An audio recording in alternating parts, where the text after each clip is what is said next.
Did you know that people are dropping their babies in the hospital and they wake up to their baby crying, no longer in their arms, but on the floor of the hospital?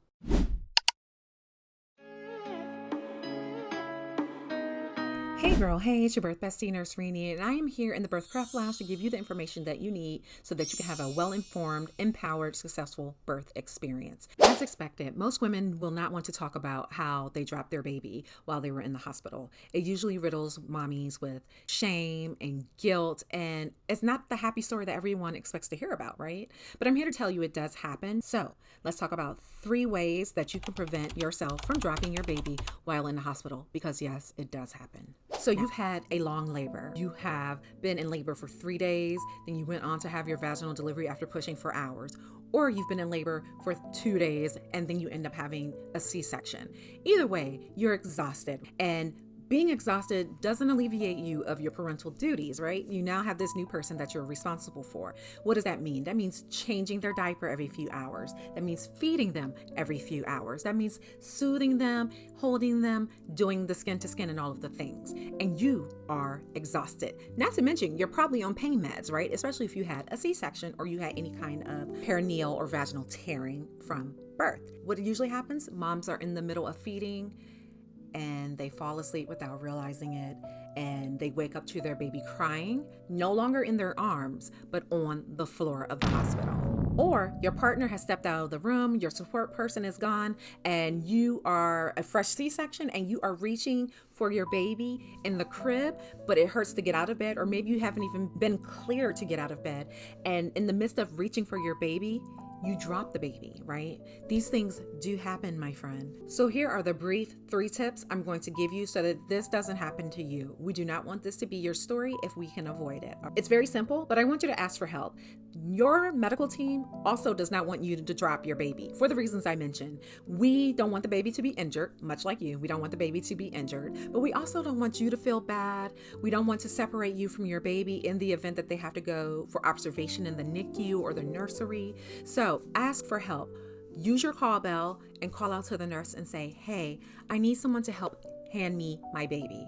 And they will come in and gladly do that for you. Whether it's getting your baby from the crib and giving them to you, or taking your baby from you and putting them in the crib, we are there to help you. So don't hesitate to ask. And in fact, I want to go ahead and ask you to help your nurse by making sure that they have given you your call bell so that you can easily access them in your time of need. Know your limits and know what you are capable of and what you are not capable of. So if you've had an epidural and your legs still feel a little jelly-like, that's expected. Do not try to get out of bed and bounce your baby and rock your baby and hold your baby. Wait until your legs feel 100% again, okay?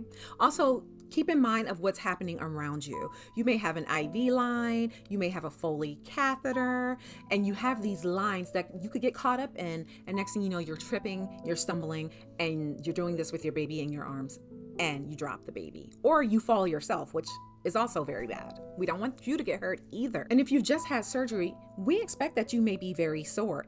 C-sections are no joke. Contrary to what the streets are saying, the perinatal streets, C-sections aren't the easy way out. They are very uncomfortable. They can be, and it's a major abdominal surgery. So we don't expect you to turn into Wonder Woman. We want you to know that it's okay, that you cannot efficiently get your baby out of the crib because it's uncomfortable to do that, and that's all right. It's okay to say that. What we want is for you to take your meds so that you can be comfortable, but 2, we want you, again, to call us and let us help you. And this one is huge, friends. When you are doing skin to skin or you are breastfeeding, try to do it when someone is around. If your partner or support person can be there, then lovely. But that way you won't do your skin to skin and you're comfortable. You guys are sharing body heat and you're, nuzzling your little newborn. And next thing you know, you're both sleeping until you're not because your baby's on the floor crying. So if someone can be around when you're doing that and be alert and help keep you alert, or at least keep an eye on you, then that's going to help you be safe with your baby. Again, I've seen babies dropped, and I don't want this to be your story because it's traumatic for everyone, right? So definitely, if this does happen to you, don't try to hide it. Call your nurse and let her know so that they can follow up on the baby and make sure that the baby is doing okay. Again, No one is there to shame you or make you feel bad. Now, they may ask you how it happened, but that's just because they're trying to gain information. Like, were you standing when the baby fell? Because that's a higher height, right? Or were you laying down and the baby just rolled off the bed? You know, that type of thing. But don't feel like they're there to get you in trouble, because that's not what happens at all. It is not about you getting in trouble. It's about doing what's best for the baby. You're not in trouble for dropping your baby. If you throw your baby, now that's different. But if your baby rolls off while, you're sleeping, or you trip and you drop the baby, that's an accident, right? That's an accident that may happen, but we're just trying to avoid it. But again, if it does happen, let your team know, because there's usually a whole protocol that they follow if babies have been dropped. Is that the hospital is not a place for comfort. I have seen parents want to stay an extra night, and I'm like, why? The hospital isn't restful, and that's why you're there, right? To be followed up on medically, to make sure you're okay. You get rest once you go home. And one of the things that we do in healthcare is we do what's called hourly rounding. And that means we are popping in on you every hour to make sure everyone is Gucci. Okay, we're making sure that everyone is okay. And I have definitely rounded on parents after I've told them not to sleep with the baby, or not to fall asleep with the baby on their chest, which sometimes can't be helped, right? Because you don't realize it. But I have walked in on a mom in the middle of the night, like 2, 3 a.m., and she is curled up on this bed it's like the support person's bed, and she's not against the wall. So they're kind of in the middle of the floor where either one of them could roll off. And so I've had to be like, hey, go ahead and wake up. Let me grab the baby for you, put the baby back in the crib, and why don't you go get back in the bed? Because I don't want her to fall either. I don't want either one of them to fall. So this thing does happen. I know some nurses it's happened to. I know I've had some, I'm a clinical instructor. I've had some nursing students it's happened to. So usually once one person opens up about it, other people will start to share. So you are not alone. I just want you to know how to stay safe. So again, 3 things. Ask for help. Okay? Always ask for help. Never leave it to chance. Like, I think I can reach my baby. No, just call for help. Okay, that's what we're there for. Number 2, know your limitations. All right, if you're in pain and it hurts to reach for your baby or get up and get your baby, then call again. And number 1, ask for help. Okay. Number 2, again, know your limitations. If you are on narcotics for pain and you have that yawn that's like super long, like, or you have that slow long blink, put the baby down.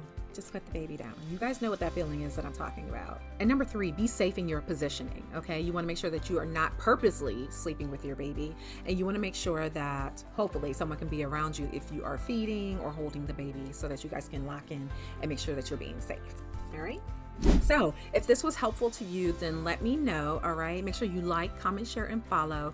This is something that is very near and dear to me and very important. So I want to make sure that you all are getting the information. If you know someone who's dropped their baby, then put it in the comments. If you yourself have dropped your baby and you want to share your story, then put it in the comments.